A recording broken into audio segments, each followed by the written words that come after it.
purpose of introduction, but I want to welcome everyone to our second History at Noon program, February 9th today.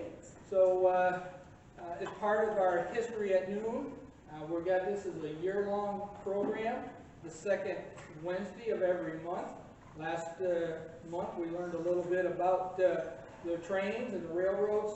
Today we're going to learn about the Antique Boat Museum is going to be talking about the St. Lawrence Skiff, and we're thankful to have Matt McVitie here. He's going to tell a little bit about himself. He's got some other another guest that's going to share. But again, the History at Noon program, this is brought to you by the Sesquicentennial Committee. That's a partnership again with the Thousand Islands Museum, the Historian's Office. I'm Tom LeClaire, the Town and Village of Clayton Historian.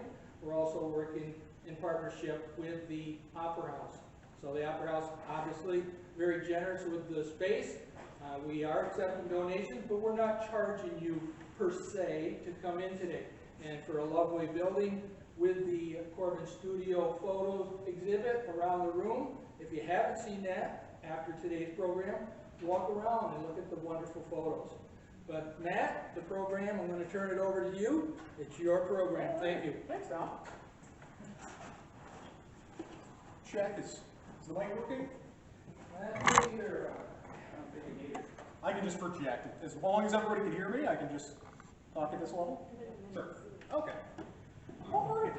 Yep, there we go too. Okay. So, yeah, as Tom mentioned, my name's Matt. I'm the curator of the Antique Boat Museum. I've been here for about 18 months, but I'm a museum guy through and through. I've worked at a lot of different museums throughout New York State, and I grew up on the shores of Lake Ontario, just outside of Sackets Harbor, so I know the area pretty well. And our presentation today is going to be on the St. Lawrence Skiff, its origins, its history, talk about some of the notable buildings of the area. Then we're going to talk a little bit about some notable skiffs in the collection of the Antique Boat Museum. We'd be here all day if we covered everything. We have the biggest collection of St. Lawrence skiffs in the world in our holdings, but we'll talk about a few that I think are particularly interesting. And then we're going to finish it out by talking about some exciting things happening at the museum, and a bunch of different departments, exhibits, our digitization program, which I'm really excited about. But before we get to any of that, I want to introduce Michael Gorman. He is our master boatwright. He's been with us for about 3-4 months now. And he has a ton of experience. He was the lead shipwright at the Chesapeake Bay Maritime Museum for many, many years before coming here, as well as most recently working as the shipwright at the Hyde Street Pier in San Francisco. So, without further ado, Michael Gorman. I'm going to go pretty quick. You can't have a program without a commercial, so this is the commercial portion. I just wanted to introduce myself to the community and sort of give an overview. We're bringing back programming at the Maritime Museum this summer for adults, children, and a lot of stuff I feel like we're getting post-COVID in our programming, which I'm really excited about. Having lived in San Francisco for the past 3 years, it's nice to be coming out and seeing people and interacting again. And so I'm really excited about it. So I just wanted to give an overview. Maybe I can clip this. How's that? Is that still good? Yep. Great. Awesome. So I just wanted to run through and talk. We also are going to have sailing back this summer, sailing camps, kids camps, everything. And everything I talk about, whether it's my programming or the educators' programming that's happening this summer, should be on the website. I want to say mid-March. Norma in the back will yell at me if I'm not correct about that, I'm sure.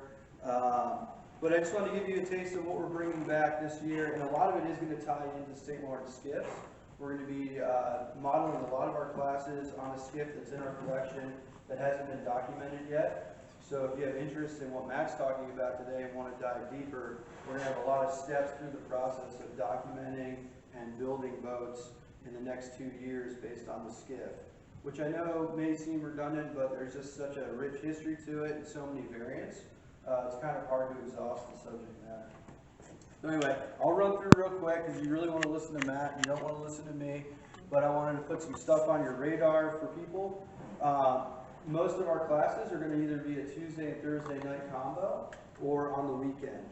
We do have a couple that are week-long, like family boat building, but anyway, I'll run through real quick. So June, kind of getting ready for the shops are all going to be unfrozen. Our shop is now going to be unfrozen. All of our stuff's going to be taking place in the stone building on campus, which I'm sure most of you are familiar with. So we're going to start off the summer and have a nice tool sharpening class, bring your own, and maybe we can Tom Sawyer you into sharpening some of our stuff, which would be cool. We got a lot of stuff down there. One of the things I wanted to do this summer was start introducing children into a shop environment, especially since schools don't have it as much. And I know that's really important. It's important for me and my children.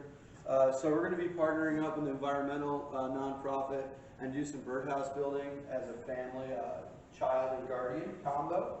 And we'll make those specific to homes for birds that are part of the flyway. So it's going to be a good Saturday class for bring a child, bring your neighbor's kid, who cares, and come in and do that for a day. And then also in July, we're going to start getting into what pertains to kind of what Matt's going to talk about is we kind of went through the collection of boats that we have, and we've selected a boat that has not been documented yet, meaning we don't have plans. I saw someone rolling around with plans. This is a boat that doesn't have plans and is not in our collection in terms of paper, but it is in a boat. So we're going to spend some time taking the lines off the boat, which is documenting its shape. And then a couple weeks later, we're going to take all those measurements from documenting the boat and throw it into a lofting, which is the first phase in building a boat, is drawing it out full scale and making sure that it's really in a good scene. August, we're going to bring back family boat building, kind of on a smaller scale. We're going to make sure that we're set up to do it efficiently so people have a good time. And then going forward, we're going to start getting something for this class that's more authentic and more regionally appropriate.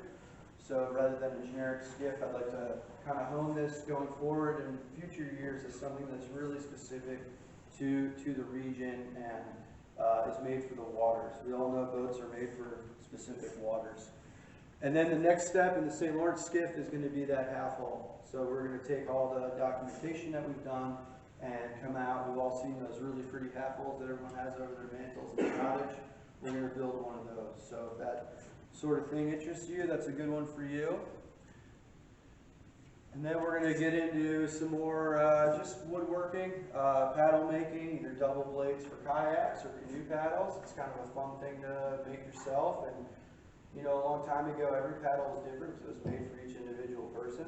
And so getting back to that, you're going to find you have a much better experience on the water, something made for you and not cranked out in a foreign country thinking that everyone's the same, you know?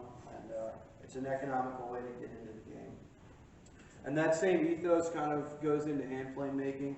These are wooden hand planes made from scratch, made for your shape, and they're actually totally functional. I use mine all the time, so you don't have to go with that mass-produced. Self-sufficiency is something I really enjoy, and so that'll kind of echo through all the classes as we go forward with the museum. And then in October, we're going to be doing some winterizing, bringing your own boat, so it's not just generic, it's tailored to what you have. And that'll be materials and come and learn, and we'll have a master mechanic on hand, and it should be a good time. It's bring your own boat, but I'm sure we could bring your own beer somewhere in there. The acronym seems appropriate. That'd be cool. And we're next to the brewery, so that helps. And then I'm working right now to try and a successful program I've done other places is a bronze casting workshop, which people enjoy. And it's not every day you're melting metal at your house, at least on purpose. So this is a good way to get in and do this while someone else pays the insurance bill. All right, and then that'll round out the summer. We got a ton of festivals, we got kids sailing, and then we're doing boat programming. And then also in between the classes, we're always going to have some sort of project going on in the stone building. So it'll be worthwhile members to keep coming back every week. You know, some displays, you've seen it, but this is going to be a living interactive exhibit that happens all year long while the museum's open. So I hope I see you guys on campus, and Thanks for listening to my commercial. I really appreciate it. Matt, is yours just smushed down? You good? Is there any questions before I walk off here? Matt told me he needs some time. I'll ask you a question. You mentioned that paddles back in the day were individually made. Yeah, everyone. Yeah, I didn't know that. Yeah, kind of people. I mean, there were mass-produced ones. Let's not pretend that there isn't. But people who really were into the sport of canoeing and paddling, you know, it's just like a ski pole. You're not going to. Me and Dwayne are not going to have the same size. Dwayne's like 5 inches taller than me. And it's an efficiency. Same with oars when you row. Each boat has different lengths, and each person has a different stroke. So boats are designed to propel and have a certain size mop, engine, or oar, and so you need to tailor that to your body. And they're basic parameters, you know. The old, you got crutches that are this tall, so you don't get bruised. It's paddles and things are the same way. Good to know. Yeah. Thank you guys. I appreciate your time.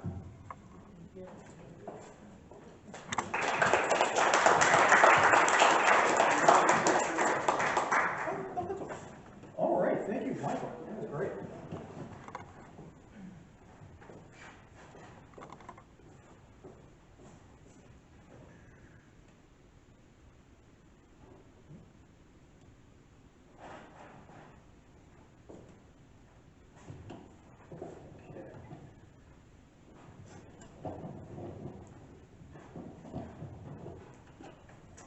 All right.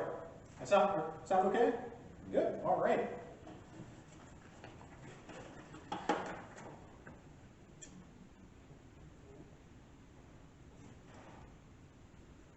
Okay, so the St. Lawrence Skiff, I know we all know it, we all love it.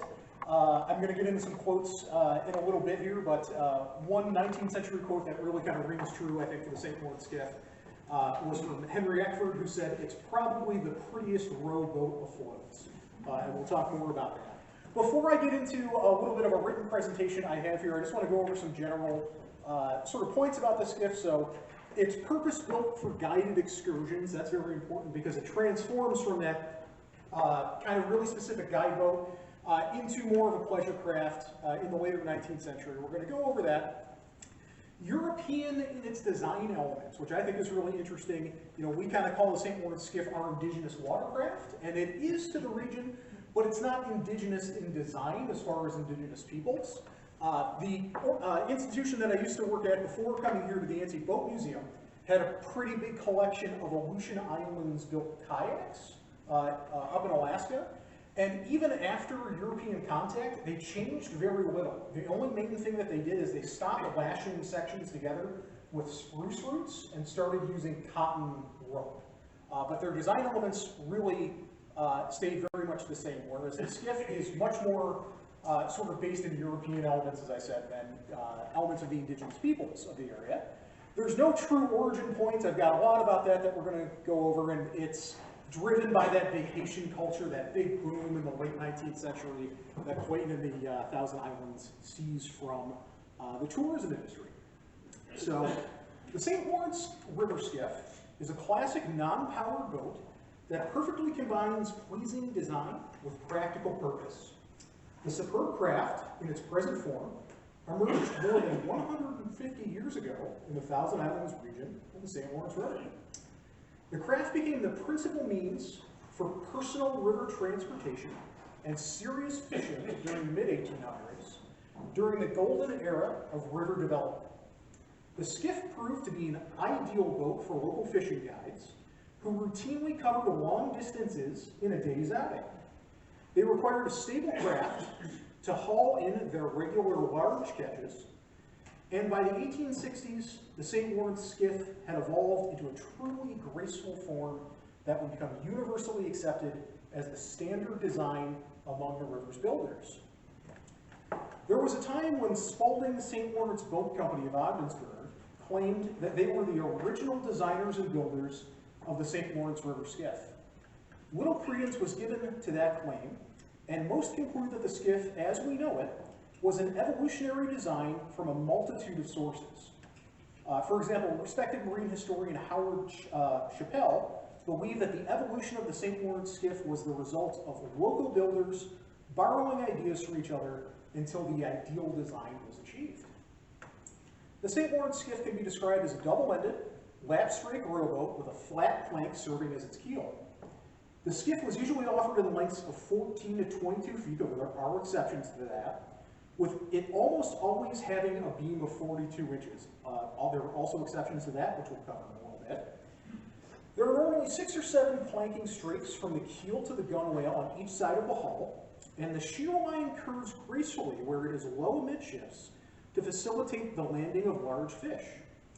The 18-foot skiff, generally the most common, weighs about 200 pounds, and in spite of its weight, it's actually very, very light on the water.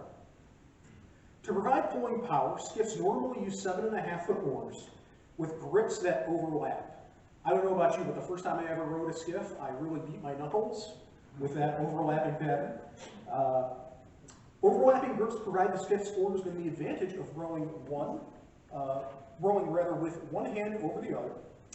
It is said that one pull of the oars will send the St. Lawrence skiff gliding more than twice her length. They are faster than a canoe of similar length. Skiffs are naturally sea-kindly and virtually impossible to capsize.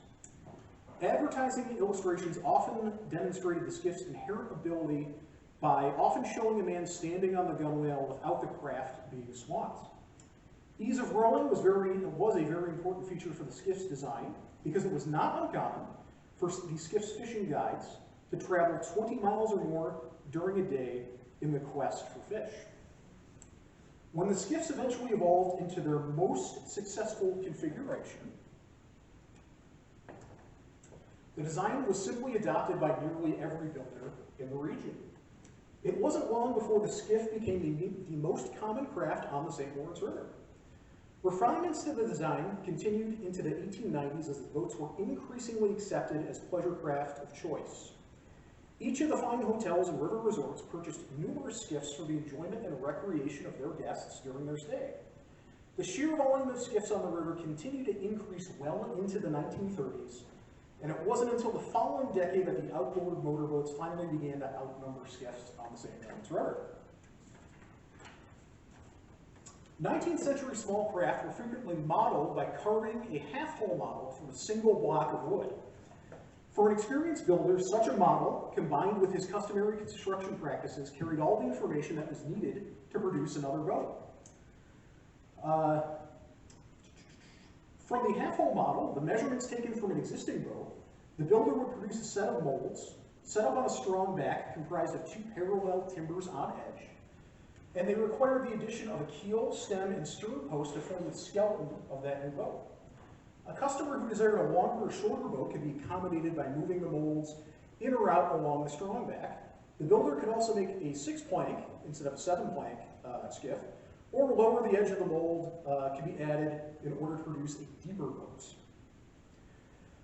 Now, through vacation, in particular the fishing trip, where the skiff really shines, this is where the skiff achieved a national and international recognition.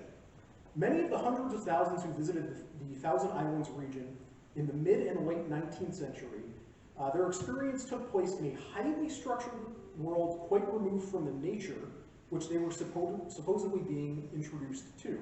So this is kind of the rise of vacation culture. The middle class and of course the higher end class that can always kind of afford that thing, are seeking out a more kind of instinctual connection to nature. But it's a little bit cloudy because they arrived on a train, stayed in a hotel with electric lights and running water, and were shepherded on the water by professional guides whose duties ranged from rowing the boat, baiting the hook, cooking the lunch, shore dinner. It was nonetheless nature that they were pursuing, and the skiff was their vehicle. And we're going to talk a little bit more about exhibits a little bit later on. I don't want to get too into it, but this company that we're working with for one of our new exhibits in 2022, Slipstream Watercraft, they make a reproduction of the Rushton Wee Lassie, the mess monk. And this kind of goes into that whole kind of mindset of the late 19th century, where everyone was really into Thoreau and sort of the naturalists. And they laser engrave on a lot of their boats. It's really famous Thoreau quote, "Everyone should believe in something. I believe I'll go canoe." So, one of my favorite quotes. But the wide distribution of images, such as these, featured postcards played upon the key 19th century themes to create a demand of the skiff and the experience of the Thousand Islands. That's what all those hotels and resorts were selling, right? The experience. The scene invokes both power and beauty, especially with this one right here.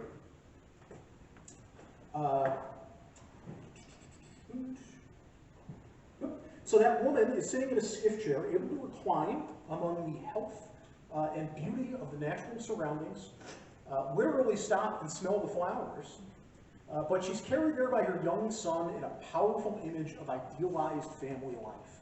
This is kind of that really sought after late 19th century sort of middle class kind of feeling. And then this one, of course, so this is a camping party on the St. Lawrence. So we see a multitude of skiffs, and we see men, we see women, most likely visitors not from the region that are using some of the skiffs provided by some of the resorts and hotels. The skiff was also equally apostrophized in positive terms from the beginning. Here's where a couple more of those famous quotes come in. This is from a late 19th century text. All of the boats in these waters are excellent. Such a thing as a snub-nosed, cranky, or gaily painted, but disreputable and unsafe punt is unknown here. Any amphibious native who should dare to show one around the wards of Clayton or Alexandria Bay would lose all claims to the respect of his neighbors and family. So, no one's going to have an ugly boat in the Thousand Islands. And then Henry Eckford similarly struck the boat's good qualities. At the Thousand Islands, there is an indigenous boat for fishing and rowing, remarkable in the methods by which it is managed under sail. Holding 5 or 6 persons easily, it is strong yet of light build, and its lines probably the most beautiful boat afloat. These well-written descriptions created a considerable demand for both the skiff itself and the experiences that it represented. The skiff's transformation from a tool into a commodity placed it additional commercial meanings into the boat. So this is where the skiff is now not just the indigenous craft of the Thousand Islands, it starts to become commercialized. While many skiffs were constructed in relatively small-scale shops, so often the fishing guide would build their own or go to a local builder, larger enterprises were also created. Most widely known is the St. Lawrence River Skiff, Canoe, and Steam Launch Company of Clayton. It began when a dentist named Bain, a summer visitor to the area, persuaded other wealthy investors to invest and form a company around Xavier Collin and establish a local builder. They capitalized A. Bain and Company, expanded Collin's shop and equipment, turned him from the proprietor of his own shop into an employee of theirs, and in turn eventually became the St. Lawrence River Skiff, Canoe, and Steam Launch Company. They placed great stock in their skiff's origins in Collin's earlier designs, and their advertising seldomly failed to make the debatable claim that they were selling that famous St. Lawrence River skiff, of which we are the original designers and builders. The company's production soon rose dramatically as the establishment expanded. And who was buying those skiffs? So we just talked about, you know, fishing guides were typically building their own. They might go to a local builder to buy them. Well, that's not who these are marketed to. These people are not professional guides. They don't build their own boats. And a professional guide doesn't need a new boat for every season, as I'm sure all of you know. A properly maintained St. Lawrence skiff will last multiple generations. These are being marketed to visitors to the area and who are increasingly owning and rowing their own skiffs. So not just in the Thousand Islands, but often taking them home, using them on smaller waterways in their local area. The St. Lawrence skiff was acquiring all the trappings of a commodity in a consumer society, including paid advertising, published catalogs, booths at trade fairs, and breathless testimonial letters. The experience of being in a skiff, and to an even greater extent, the purchase of one, had become a means to a whole new end. The experience of a boat that had once required a personal interaction with a local boat builder could now be had by mail order from a printed catalog that listed the current year's models, and by 1890, skiffs were being shipped from the St. Lawrence River area as far away as Galveston, Texas.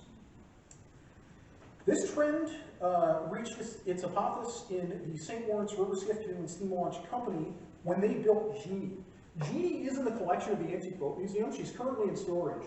The last few days I really tried to get access to her, but she is up on a higher rack in our Don Dover storage facility. But she's a very, very beautiful skiff. And she was described at the time by a boisterous local paper as the finest skiff ever built.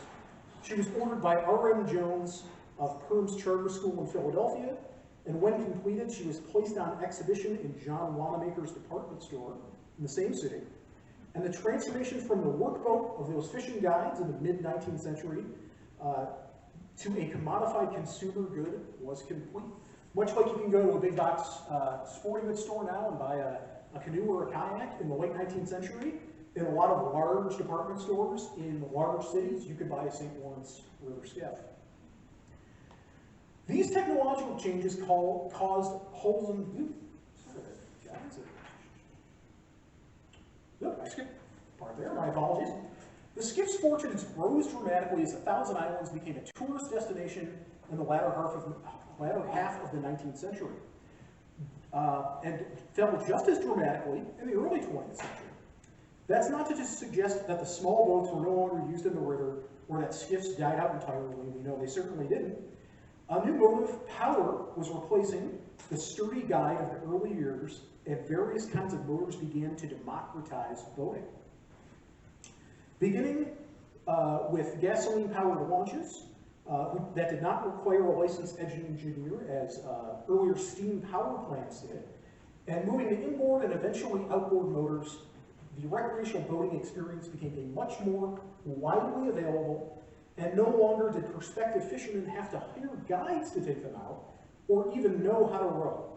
Life was beginning to speed up, even on vacation. These technological changes caused hulls to change, evolve. For instance, the outboard motor required a very different boat than the rowing guide. The weight of the motor demanded more buoyancy at the aft sections to support it. The transom had to be relatively broad to enable the boat to use an outboard's greater power and get up on a plane.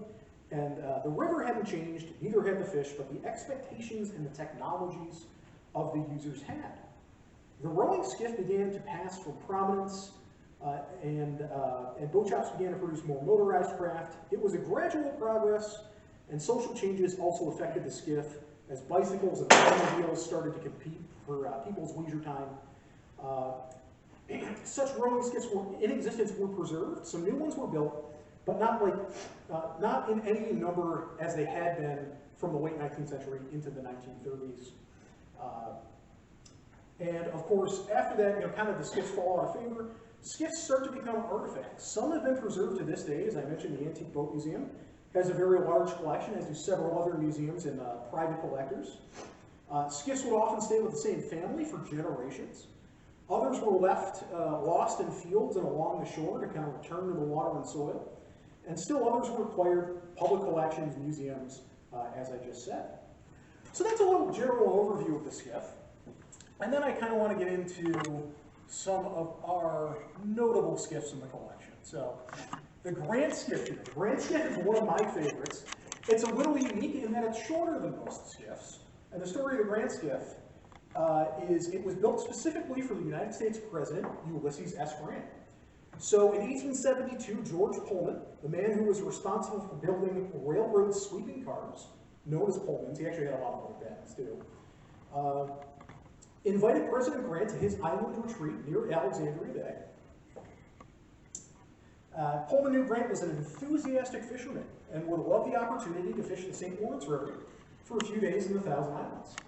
Grant accepted Pullman's invitation and decided to bring along a few fellow Civil War Army officers, including General Sherman and General Sheridan, and the usual contingent of newspaper reporters who always followed the president around. As coincidence would have it, Grant's trip to the Thousand Islands took place during the same week as the National Association of Newspaper Owners were holding their annual convention at a hotel in Alexandria Bay. Pullman had a reception for everyone at his island, and the news of this magnificent region spread from coast to coast. Grant fishing in the Thousand Islands was the key that instantly triggered the interest of sportsmen, vacationers, and tourists to see for themselves. Pullman had this special skiff built for President Grant's personal use, to find those hard-to-reach spots where fish were often known to frequent. The craft is small, but there's enough room for one person to row while the president could fish. It remained at Pullman's Island for years for the president's exclusive use. And when the museum was given the boat by a member of the Pullman family, it was covered with blue paint, so it did undergo a historic restoration rather, and recommissioning. However, you can still see Grant very prominently there on the transom.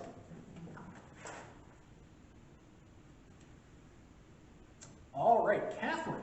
So Catherine is on display in our Lure of the Thousand Islands exhibit, which covers the history of fishing in the area.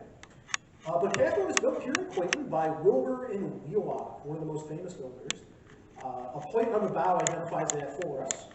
The firm of Wilbur and Wheelock was formed in 1895 by Charles Wilbur and J. Wheelock after the St. Lawrence River Skiff Canoe and Steam Launch Company, for which both men had worked, had moved from Clayton to Ogdensburg and became the Spaulding St. Lawrence Company. Mr. Wilbur had been the foreman of the St. Lawrence River Skiff Canoe and Steam Launch Company, and J. Wheelock was a boat painter there. In addition to building small boats, Wilbur and Wheelock operated a boat livery called the Columbian on Water Street here in Clayton, where they also sold souvenirs, specifically souvenir paddles.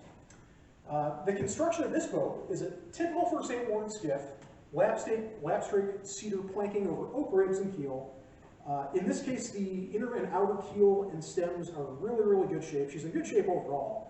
And Catherine was originally built for Dr. Franklin Evans Robinson and his wife Lily, who owned a cottage on Round Island. The skiff is named for the couple's youngest daughter, Catherine, and this skiff was awarded Classic Boat of the Year at the museum's 1977 annual antique boat show. And Catherine is really one of the favorites of the skiff collection. We do at the museum sell plans for Catherine in the gift shop, so if anyone's interested in building a skiff. The Skinny Atlas skiff. Now this might seem a little weird, but the St. Lawrence skiff, at least I consider to be one of the main sort of exports of the Thousand Islands, specifically Clayton. So the Skinny Atlas Boat Company, yep.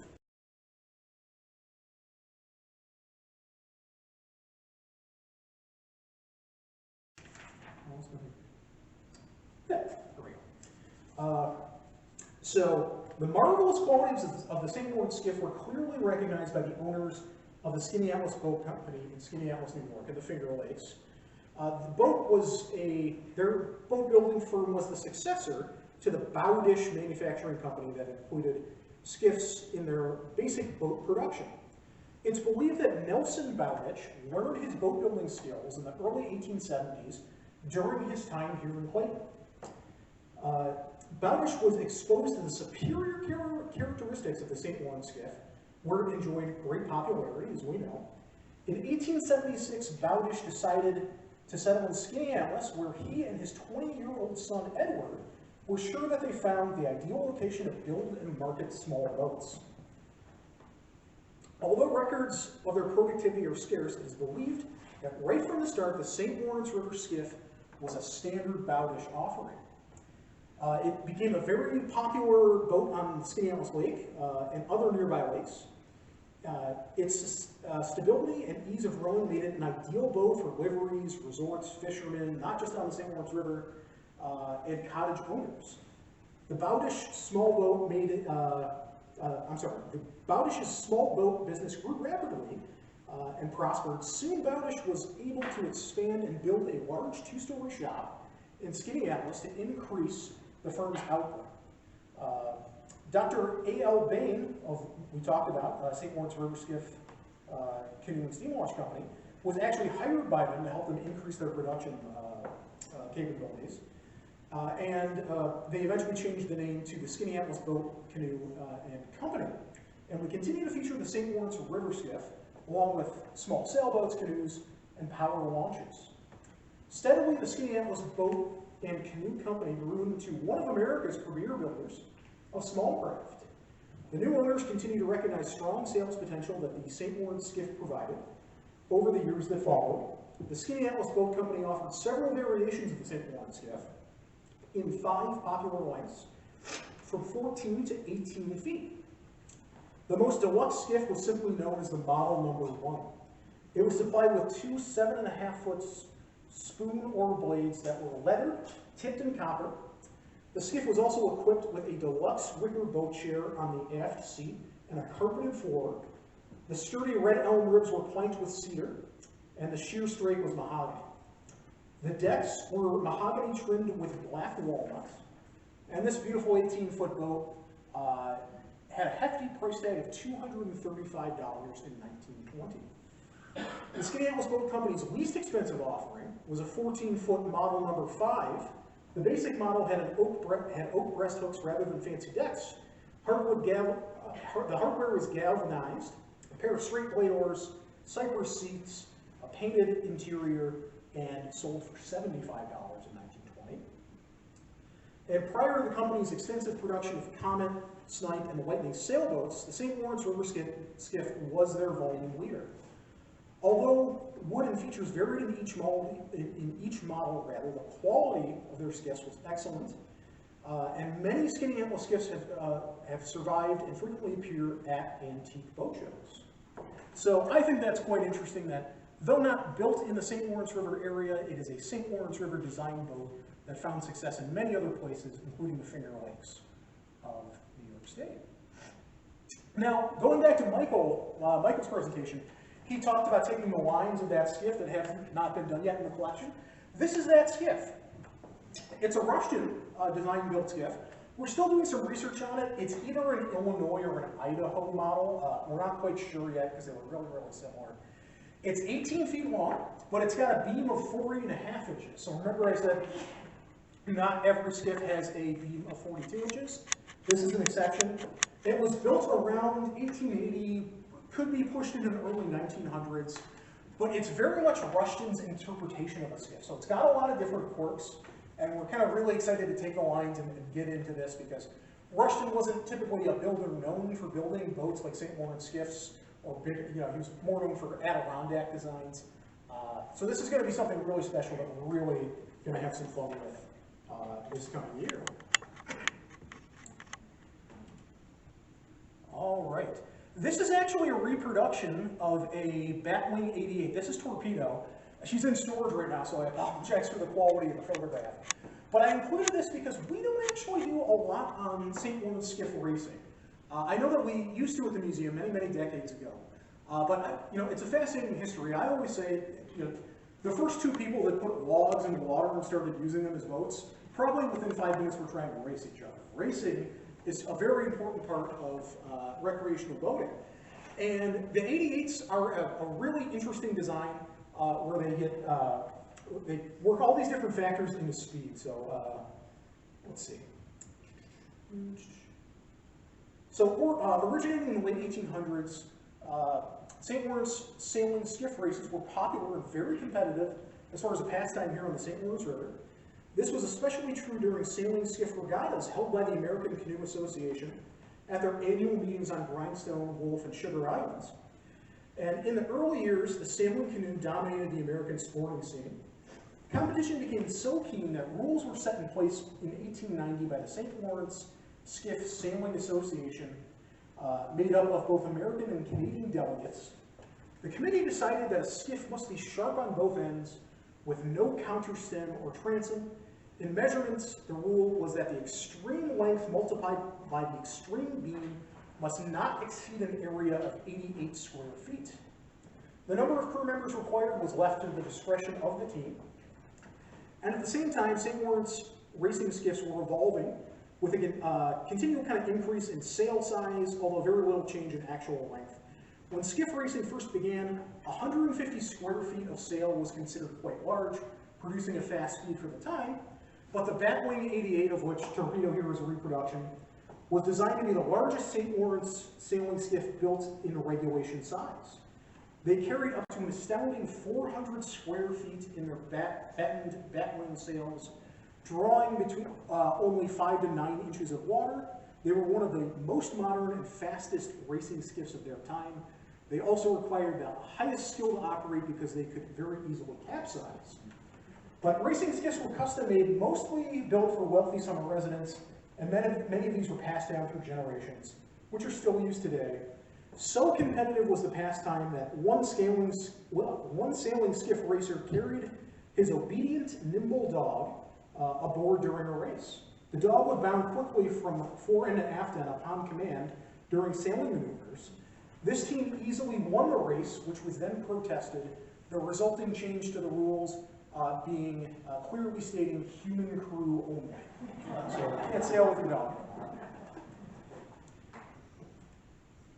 Okay, so moving on to just a couple of really exciting things that I think are happening at the Antique Boat Museum. It's a really exciting time to be with the Antique Boat Museum. So we are under a kind of a really huge for us digitization program. So before I can cover that, I kind of have to talk about what got us into this. So we've been working on a special project boat, a boat that some of you may know, named Footloose and Fancy Free. 1937 Fitzgerald and Lee runabout. Her original name was Messenger. She was built for the Bourne family. And she was donated to the museum in the late 1980s and had a series of engines throughout her life. And me starting at the museum about 18 months ago, one of my main questions was, we're considering maybe doing a conservative restoration of this boat. What is the power plant that should be in it? So the hull, for example, we want to preserve all that character and all that history. For many years, Footloose and Fancy Free was in the coastal waters of Florida, where she developed this really interesting patina. Her mahogany is quite a bit lighter than what would have normally come out of Fitz and Lee. That's because all the sun bleaching and all that, but that's part of that object's character and heritage. But because that engine had been changed so many times, we know it had been changed in the 1960s and the 70s and the 80s. When the museum got it in the late 1980s, in the early 1990s, they then decided to swap out the engine with a 1990s era Crusader V8, which of course is not anything close to the correct historic engine. So going through the boat's accession files, we found there was kind of some secondary references to, it was like a Chrysler 165, but the local history here on the river is that it had a Scripps 302 V12, huge V12 engine in it. But we couldn't really figure out, okay, was that the original engine that was in that boat? Or was that put in, as a lot of people had suggested, after World War II, when a lot of these engines were surplus and could be had for a pretty good price, it seems like it would have bought it then and put it in the boat, and then it may have been a little bit too much engine for that boat, so it was taken back out. So I'm looking through all this, and the Cornwall Brothers Museum in Alexandria Bay has a wonderful collection related to Fitzgerald and Lee. And Judy Keeler was kind enough to go through a lot of the correspondence, and she found a letter from Alfred Bourne to Fitzgerald and Lee, and they're talking about winterizing the boat and kind of the progress with that. And then someone mentions, and can I get the details on that engine? And if you flip the page over, it's a photocopy, but you can very clearly see an old pencil mark that says V12 and then a 5-digit alphanumeric letter. And I'm a little bit of a gearhead myself. Looking at that, I said, well, that looks a lot like a serial number. And so I went into our archives at the museum and spoke to the excellent Barton Haxel, our volunteer librarian for many, many years. And I said, hey, I think I've got a serial number here. And he said, well, in these binders right over here, you can look up all the serial numbers that the Scripps Motor Company ever produced, and you can see who they were sold to from the Scripps Company, which absolutely blew my mind. So if anyone doesn't know, the Antique Boat Museum has a world-class library and archive. Attention usually gets put onto our boats and engines, which are also fantastic, but our library and our archival holdings are really fantastic. And that collection was donated by Robert and Peter Henkel out in Michigan. They actually bought out the Scripps Company when it went under in the 1950s, and they bought all the new old stock that they had. So taking that alphanumeric letter, we looked it up, and we found, sure enough, that in 1933, that Scripps 302 engine was sold to Fitzgerald and Lee. And so I mentioned Footloose is a 1937 built boat, so why would a 1933 engine be in a 1937 boat? Most likely because there was the Great Depression, and that engine was very expensive and would have sat around for a while. I should also mention that Footloose and Fancy Free is a John Hacker designed boat, the famous naval architect. He gave a lot of his most challenging pieces to Fitzgerald and Lee because they had such great skilled craftsmen. And most likely he would have said, hey, I want a really big power plant for this new boat. And Fitz and Lee would have said, well, we've got this Scripps 302 right here. And he said, oh, great. because the Scripps 302 was also the preferred power plant for Garwoods, if it was a Garwood that could fit the engine, from the late 1930s into the 1940s.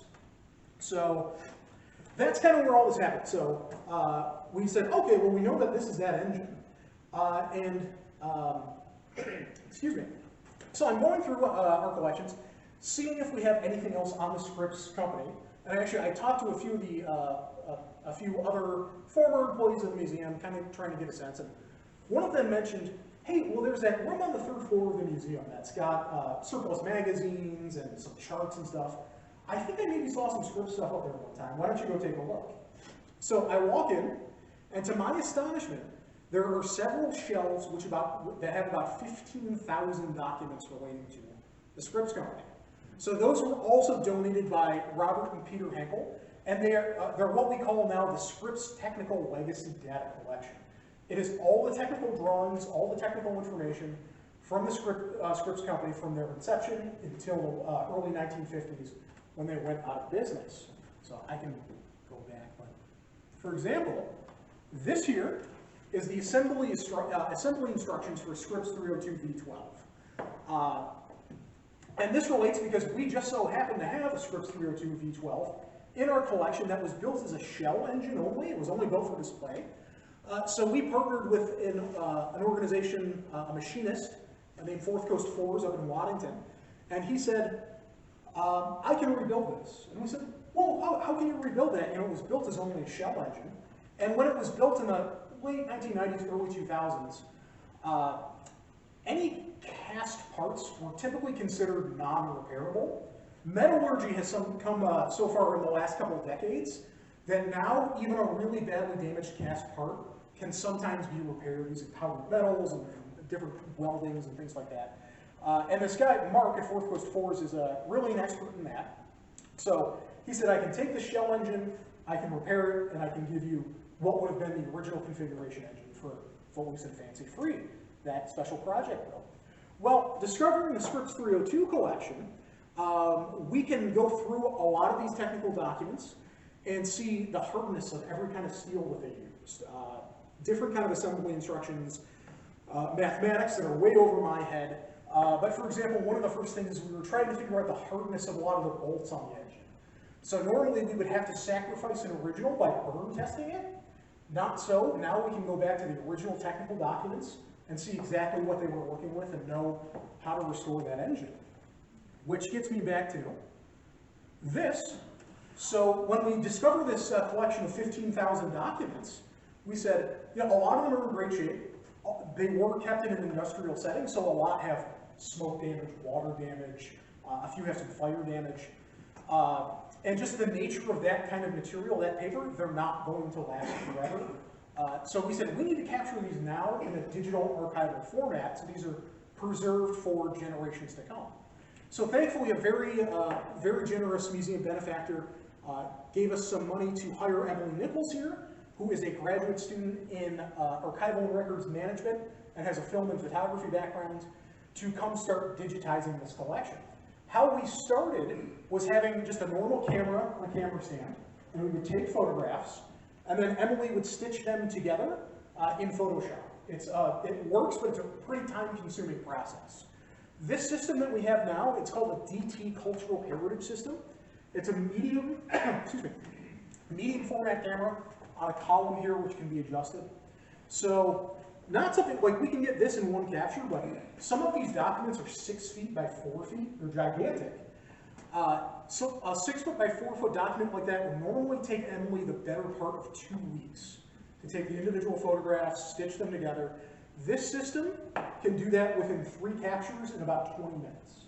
So we're saving a lot of time, and then we can move on to a lot of our other collections, which we're really, really excited about. And the hope is, I can't promise yet because we're still going through the process, that the museum will also be able to offer this service to other institutions as well. So if you have a archival photo collection or something like that that you're interested in having digitized, I think in the future the Antique Boat Museum will certainly be able to help with that. So we covered that. And then just a couple of real quick things. I talked about some exhibits. Beneath the Surface is going to be an exhibit for 2022 on the maritime artwork of Roland Chip Stevens. And I apologize, this was the only image I could get because my exhibit files are very, very high resolution. But he does beautiful paintings of shipwrecks. So he's part of a group called the Old Shipwreck Hunters, based in the Rochester area. Most of the wrecks that they found are on Lake Ontario, but a lot of the ships have a connection to the St. Lawrence River. For example, you might remember in, I think it was about 2007, they were the ones that discovered the wreck of the HMS Ontario. So Chip's role with that group is pretty unique. He sits on the boat while the ROV vehicle goes down, and he sketches what the wreck looks like with the side sonar scanning and the camera images that are fed back. And then he creates these really beautiful watercolor paintings of what the ship would have looked like as it's going down. So we're really excited about that. That's also going to be a traveling exhibit after a 2-year run at the Antique Boat Museum. So we're currently setting up all the logistics about that. And then Slipstream Watercraft, which we're also really excited about. I mentioned that just a little bit earlier. That company that makes modern small craft from the lines and designs of J.H. Rushton. So that exhibit is going to have some of their craft. So this, for example, right here is their version of the Wee Lassie, or the Nest Monk. And that is going to be right next to our historical example of a Nest Monk. And the exhibit's going to talk about kind of the differences, the similarities, how it all works together. The same thing with, they make a simulated birch bark canoe out of carbon fiber and modern materials. That's going to be right next to one of our original birch bark canoes. And they make an Indian girl model as well, next to one of our Indian girls. So an interesting kind of old meets new collaboration. So that'll be open when we open for the season in 2022. And that's it. Can I answer any questions? I'll start you with a question. The Torpedo 88, what does the 88? Is that a year, 1888? Is that miles per hour? It's a little hard to explain. I just wondered, you know, Torpedo 88. Yep. Yeah. So it is the extreme length multiplied by the extreme beam must not exceed an area of 88 square feet.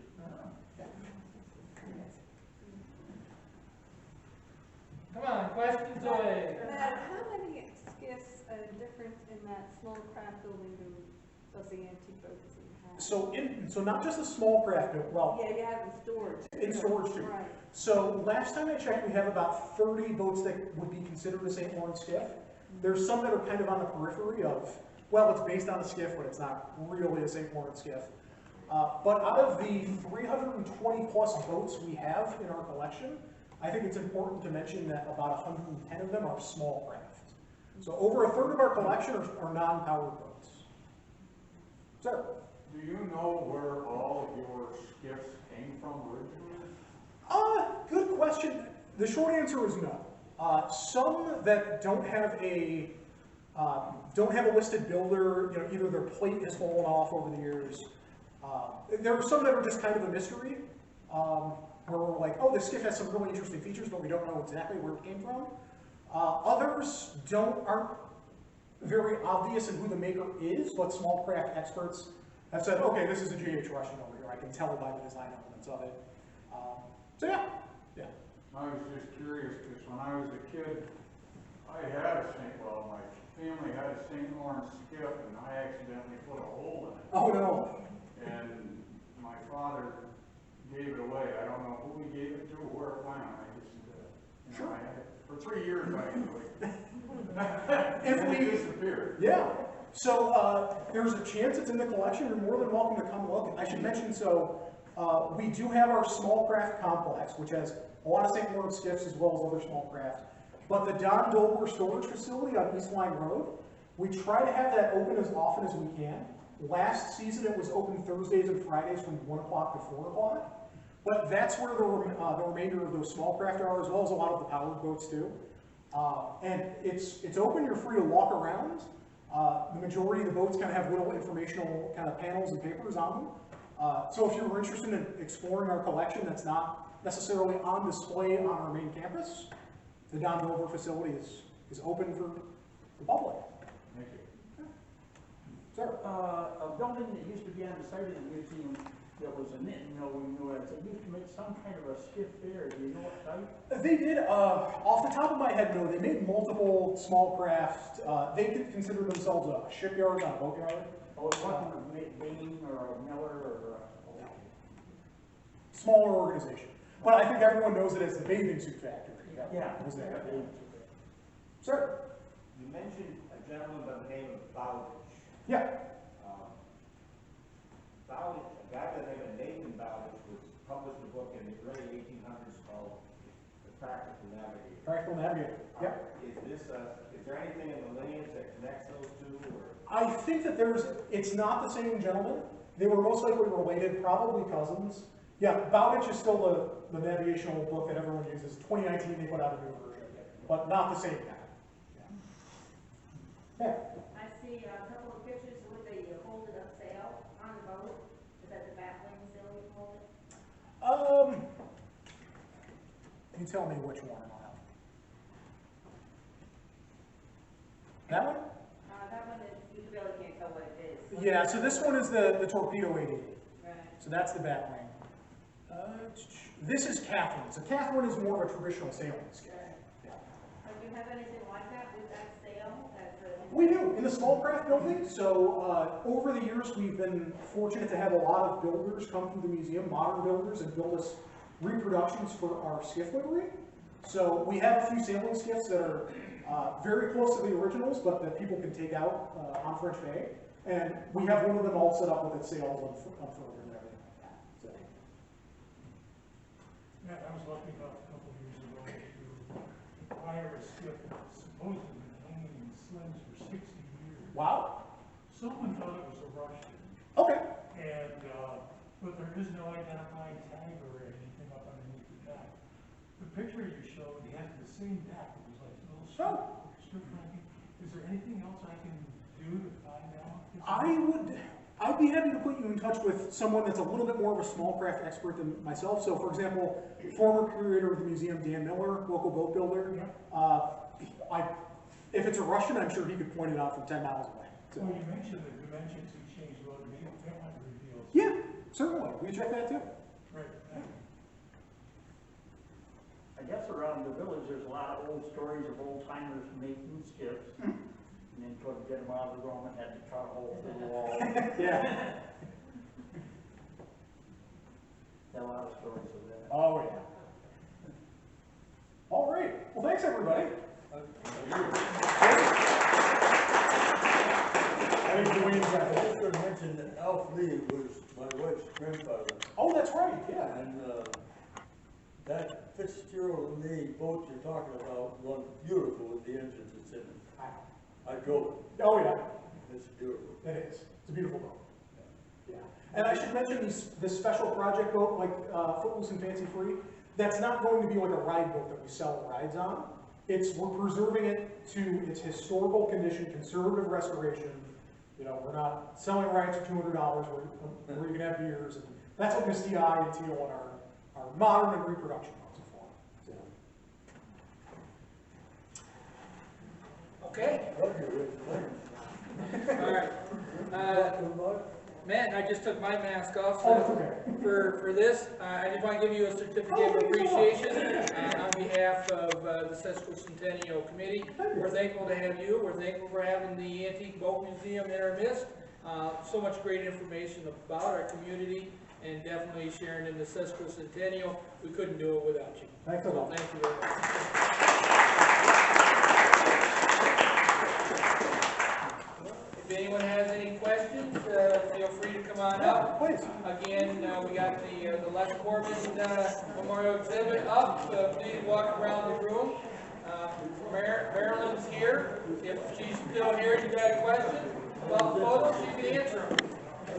Put you on the spot, Marilyn.